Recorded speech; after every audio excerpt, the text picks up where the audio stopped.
Welcome to the next project of this particular course, and in this lecture we'll be understanding how we can analyze sentiments of a movie review or a book review using bag of words.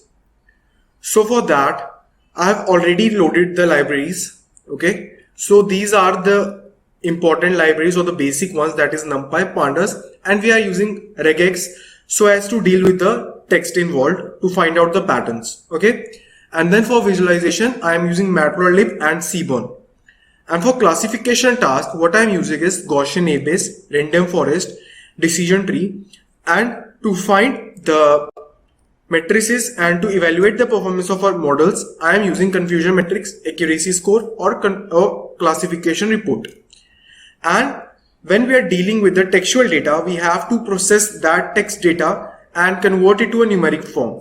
So to do so, I am using Staubert's NLTK, scikit-learn, and stemming techniques as Porter stemmer. Also, we can use lemmatizing for lemmatizing stemming technique, right?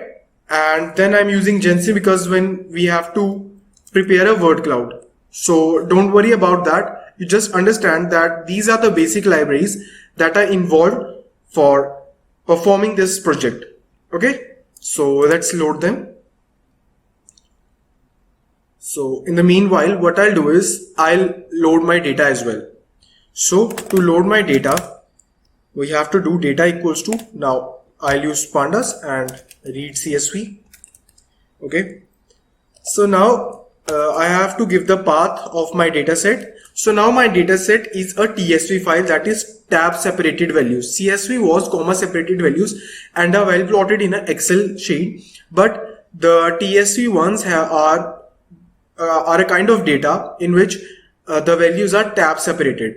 So we have to mention that we are using a TSV technique and how to distinguish between different values, that there is a tab involved. For that we use delimiter. So the delimiter is tab because we are using a tab separated value. So we have to mention tab. So that means we have to consider tab to be tab or a space to be a delimiter between the values, and the values before and after the tab are different ones belonging to different columns, right? And since this data is a huge data, I am taking only the first 2000 entries of this data. Okay, you can check this data.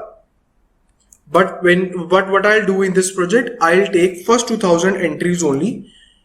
You can check this data in your folders. You will be having a huge list of data, but I am taking only 2000 of entries. Why? Because this data is having huge number of entries and each entry is having a very long paragraphs of the review. So this will be having a huge computation value. So to decrease our time and to make the computation fast, for your understanding, I am just using first 2000 entries to move further in this course. Okay, so I am loading my data. So now the data is loaded and let's check the data. So data.head, right? So that's the data we have. We are given the review ID, then the sentiment, whether this review is a positive sentiment, is having positive sentiment or having negative sentiment. And then we are getting the review. So our target in this project is to give our machine learning models the understanding to deal with the reviews, to understand the sentiment of the reviews and predict whether they are holding a positive or a negative review. So that's the task involved in this particular challenge, right? So for that we have to be very efficient in our NLTK techniques. We have to pre-process our data and to convert that text data to a numeric form in an efficient manner, so that the values we are giving to our string values will have a weightage when we are training our machine learning models. So we have to extract some very good features to make the performance of our ML models much better. Okay, then check the data description. So data dot describe. So since only sentiment is in numeric form, so it's giving us the count is 2000 and the mean value is 0.49. So we have the data in having equal distributions of both 1 and 0, right? And then that's the standard deviation, and the minimum value is 0 and the maximum value is 1, right? And let's check now since we are dealing with the text data, we are only interested in having the sentiments and reviews for that sentiment.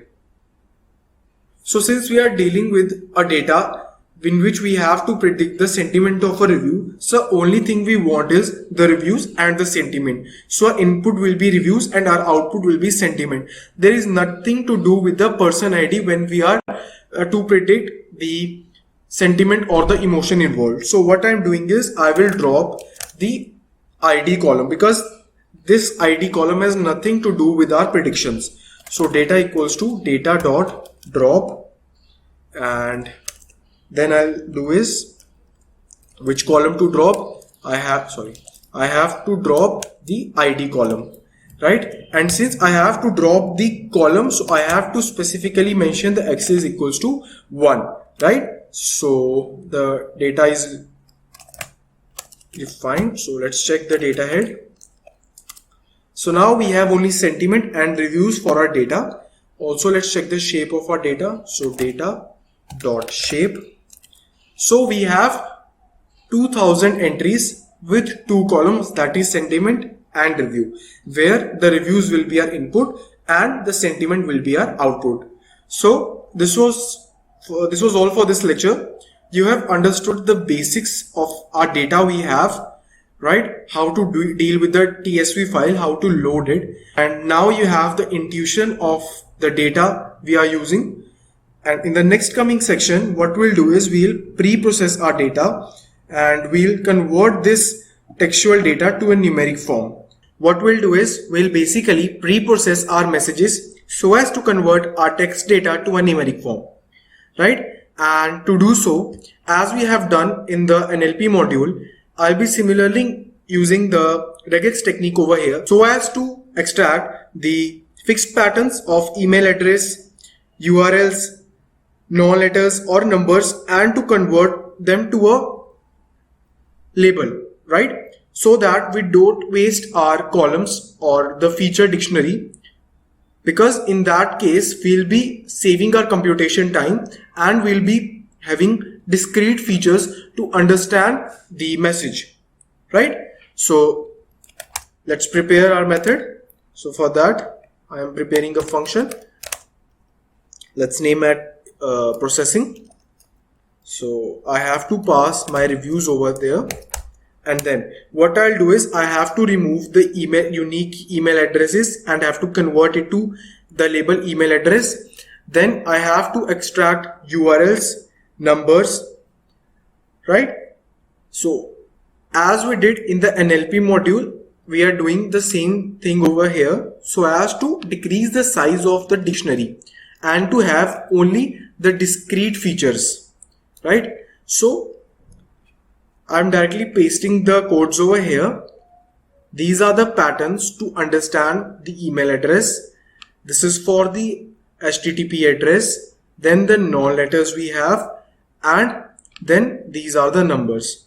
So non-letters means, suppose if someone is saying that it is 101 bad, so that numeric form, that number we don't want, we want to extract the sentiments, right? So we'll convert that to different labels. Okay, so for what I'm doing is, so for case of the email address, we are converting those into a space. Similarly, URLs to space, non-letters to space, and numbers to space, because here we don't want such features, whether a person has mentioned his or her email ID or some URLs or different numbers. That doesn't have any importance when we are predicting the sentiment of a review, right? So this is how we convert these particular patterns to a fixed form. And now what we'll do is we'll lower our text and then split it to tokens. Why lowering? Because if we have a word movie, movie starting with a small m and movie starting with a capital M, both will have different meanings and will have different columns in the dictionary. So a M in lowercase and M in uppercase will hold different position in the dictionary. So our target is to convert those uppercase to lowercase as well, so that both those movies, capital M and small m, will have a single feature in our dictionary, right? So for that, what I'll do is I'll say words equal to raw review. Okay, so these are the final reviews, and now I'll lower the text in this reviews and then I'll split them. Okay, so after splitting, we'll be having list of tokens with us, and now I'm extracting the stop words because we don't want stop words, as I have explained you in the NLP module. So stop words equals to set. We are using the stop words from NLTK, which I have already mentioned over above libraries. So that's over here. So I am using the stop words from NLTK corpus module, right? So that's stop words. And which language stop words I want? I want stop words from English language. So I have to explicitly mention that I am talking about English language. Okay. So now that's how the stop words. And now what I'll say, I'll stem those words which are not a part of stem. So I only want those words which are not present in stop words. And if a word is not present in stop word dictionary, then I'll take those words and I'll stem those words. Because suppose I have word schools, school, schooling. So all these three words will be having different columns or will be treated as a different features in our dictionary. But I don't want it to happen. So I'll stem these words, and all these three words, school, school and schooling, will be converted to a single word, school. So we have reduce the feature size. So we are increasing the discreteness and uniqueness of our features, which is very important for the understanding of our models as well as to decrease the computation, right? So I'll name it as meaningful words. Okay, so meaningful words equal to, now since it will be a list of tokens, so I'll say PS. Okay, so PS will be a portal stemmer which I'll initialize later on. So PS dot stem, and I'll pass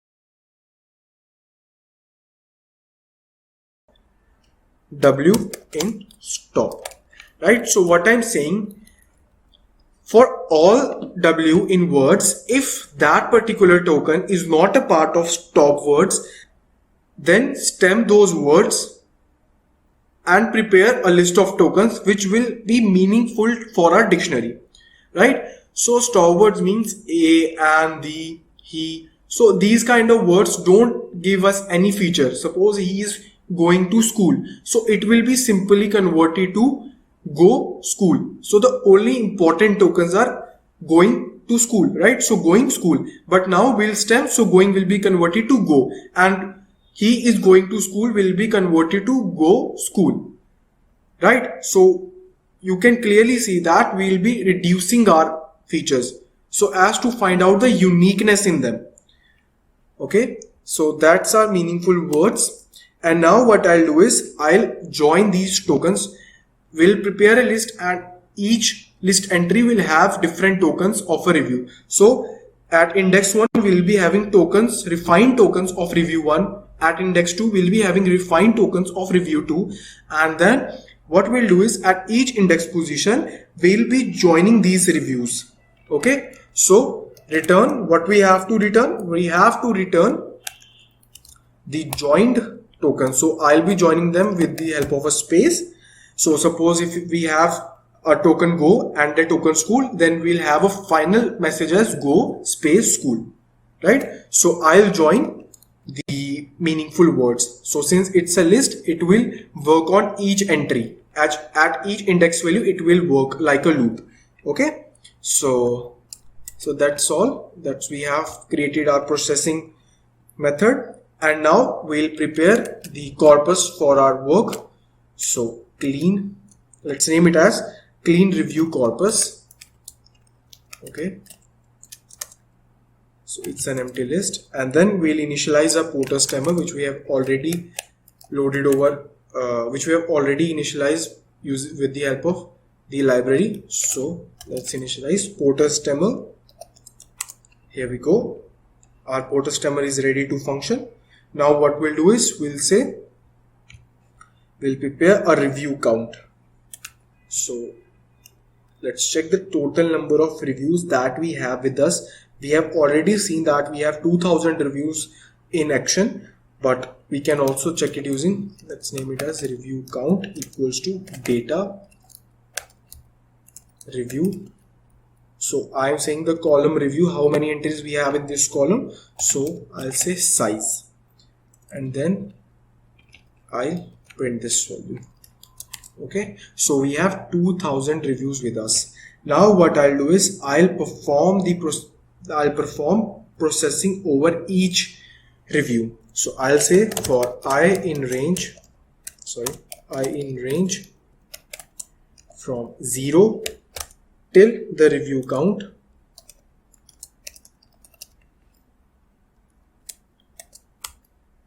I'll say clean reviews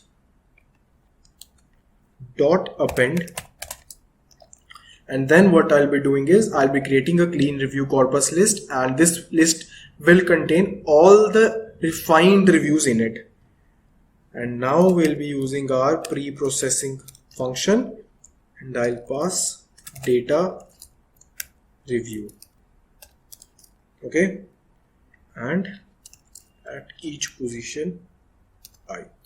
So here we go. Let's check it out. So it's running. Wait for the loop to end.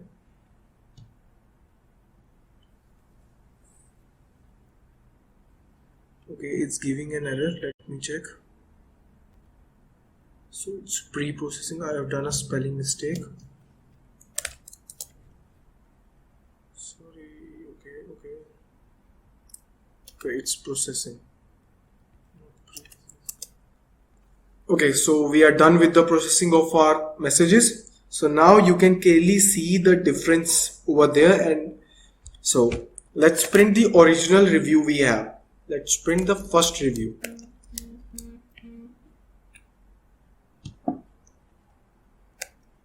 So let's print the first review. So data review 0th first review. So it's the original review we had, and now let's print the processed review. So clean reviews corpus, and the first review we had. Okay, it's giving a, what's the name? Okay, so you can see that this particular message was, or this particular entry was the first review we have. It's a huge review, and now we have cut short this review to this much only. So this is how we process our message. And now after processing the message, our task is to convert these processed messages to a numeric form. And for converting them to a numeric form, what I'm using the count vectorizer. Okay, so count vectorizer, let's initialize it. Done. And now we have to fit transform our data. Okay, so data input, because it will be an input to our machine learning models, and we'll be fitting this data to our count vectorizer. We'll say fit transform. Okay, and then mentioning the data clean reviews corpus equals to data, we have to convert to array form. Okay, dot to array, and it's to array, right? So it's running. So here we go, we have converted our text data to a numeric form. Let's check it. So data input, and let's print the first review we have. So now you can see that initially we were having a text form, and now this text form is converted to a numeric form. It will be 0 0 something 1 1 1 1, where we have, so basically we have the dictionary features over here, and if that feature is present in our review, then we'll have 0, we'll have 1, otherwise we'll have a 0 value in it. So this is how we convert our text data to a numeric form after processing them. So this was all for this lecture. Till now we have understood our data and we have converted our textual data to a numeric form, extracted features, prepared the dictionary, and now our data is ready to feed into the machine learning models. But before doing that, in this particular lecture, we'll be understanding how we can create a word cloud using our data. Okay, so for that we have to import libraries, that is word cloud, and from word cloud we'll be importing the word cloud module and the store words module, right? So from word cloud we'll import word cloud, and so here we go. Then what we have to do is we basically find out all the store words that is present in this dictionary. So we'll say store words equals to set and these store words which we have imported, right? Because we don't want these store words to be in our word cloud, and then we have to prepare our word cloud. For that we'll make a function which means let's name it as word cloud. Okay, and then we have to pass on the data and the title of the word cloud. So the title, let's set it to be none. We don't want it anything. So the important thing is to have a data, and then we'll say word cloud equals to initializing this word cloud, and it has some parameters which we have to set. So the background color, let's set it to be black. So background color is equals to black, right? And then we want the stop words. So the stop words equals to the stop words we have already fetched out. So, and then the maximum words that we want. So let's set the maximum words to be 200. Okay, that is the maximum number of words we want in our word cloud. It will be the high frequency words, top high frequency words. So we'll say that we want 200 maximum words in our word cloud. And then we have to set the font size. So it will randomly take the font size, but we have to set the maximum font size we want. So we'll say max font size equals to 40, right? And then the scale. So the scale, let's say be 3, and then the random state, we want random state. That why we use random state, because if we set a particular random state, then if you are making a word cloud or your friend is making a word cloud, then you both will have a similar image of the word cloud. So the arrangement of randomly arranging the words will be similar for both the users if we set a similar random state, right? So random state equals to 1, and that's all we want. So, and then we'll say simply this is our word cloud, and then we'll say that okay, generate the word cloud, and we have to pass on the data. So we have to pass on data in the form of strings to str, and then passing on the data, right? And then the plotation of that, for that we have to set the axis and the figure size. So the fig b plt, that is the matplotlib that we have initialized above, and figure, so 1 dot the fig size. Okay, so the fig size we have to set, let it be say 15 cross 15. Okay, and then we have to set our axis. So we say plt dot axis, and let's off. Okay, as simple. And then the title we have to set. So we'll say if title, if we are talking about the title, then what we want to do, fig dot subplot setting the title, and then the font size equals to 20. That means if we are passing on title, then set this to be 20, otherwise don't do anything. And also adjusting the fixed subplot, it's up to you that you want to pass it or not. I'm not passing anything, so I'm just setting it for the understanding of you guys. Okay, so subplot adjust, right? And it's basically it's over subtitle. Okay, and it's subplot. Okay, so this is how we set, and here we have to pass on the parameters. So where we want it to be, so we want it to be in the top position, and the scale is 2.3. okay, and then plt dot I'm show, and then what we have to show, which image, word cloud image, and then plt dot show, right? So this is how we create our word cloud, and now this function is ready. Okay, so now we'll print our word cloud. So show word cloud, passing on the data. So the data we have is clean reviews corpus, right? Passing on this data, and you will see the word cloud over here. So here it is, that's our word cloud. You can see that it has find out the top 200 frequent words randomly in a random fashion, right? So random fashion in the sense that the size, which the font size we have to take, the color we have to take, it's in the form like this. So this is how we create our word to vec model, right? So as to make our understanding more interesting. And for a visual effect, you can also shape your word cloud in the form of a Twitter bird or anything you want. It has some slightly different codes, but that's the basic thing you have to keep in mind when you are preparing a word cloud, so as to make it visually interactive for the users. Till now, we have processed our message to a numeric form, and we have visualized the tokens using word cloud.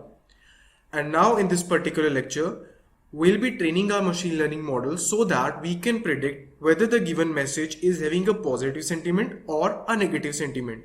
So we are giving the vector forms of our message that we have processed in the previous lectures as input, and then the output will be the sentiment these messages will have. So for that, what we have to do is, first of all, we'll be preparing our input and output. Okay, so data output will be, so let's name it as data output will be the sentiments of our data, right? So it's named as sentiment, right? And then we can count the data distribution as well. So data output basically dot value counts. Okay, so it's telling us that we have a total of 1003 negative comments and 997 positive comments. So you can see that we have a pretty well balanced data set, so nothing to worry about. We can proceed further, right? And now what we'll do is we can also visualize this value count as well. So for that, what I'll say is I'll simply say data sentiment, and I'll say value counts, or what we can do is we can simply use dot plot dot bar. So we can simply plot a bar graph so as to visualize this value count. So now you can see that that's the particular count. Right now you can clearly see that this is approximately equal to 1000. So it's 1003 and it's 997, right? So this is how we can visualize our distribution as well. And now it's time to split our data so as to feed it the data to our models via training and then testing the models. So for that we'll be using scikit-learn library as we have been doing in the previous lectures. So from scikit-learn dot cross validation, simply import train test split, pretty easy. And then we have to declare, so train x test x train y and then test y. Okay, and then train test split, right? And then we'll be feeding our data, so data input and then the data output and the dividing ratio, so test size equals to 0.20. let's keep it a ratio of 80:20, and the random state equals to 0. Okay, so here we go, we have spreaded our data and now it's time to train our machine learning models. So we'll be using three models: Gaussian naive Bayes, random forest and decision tree. So these are our three models that we'll be using in this particular challenge to predict whether a given message is having a positive sentiment or a negative sentiment. So I have already pasted over here, let's not waste the time. We are fitting the training data in these models. Okay, so the model is training and then we'll be predicting using these models as well. Okay, so finally our models are trained and it's time to predict the sentiments. So for that, we'll simply predict the test text messages by feeding it to our already been trained models. Okay, so we have the results in the prediction naive Bayes, prediction in the forest, prediction decision tree, and now we'll be comparing our results with the actual test output values. Okay, the results for naive Bayes model. Okay, so you can see that the naive Bayes model is predicting the sentiment of our messages with an accuracy of 63%, which is quite less. So let's find out the results of other models as well. So decision tree, okay, prediction DT.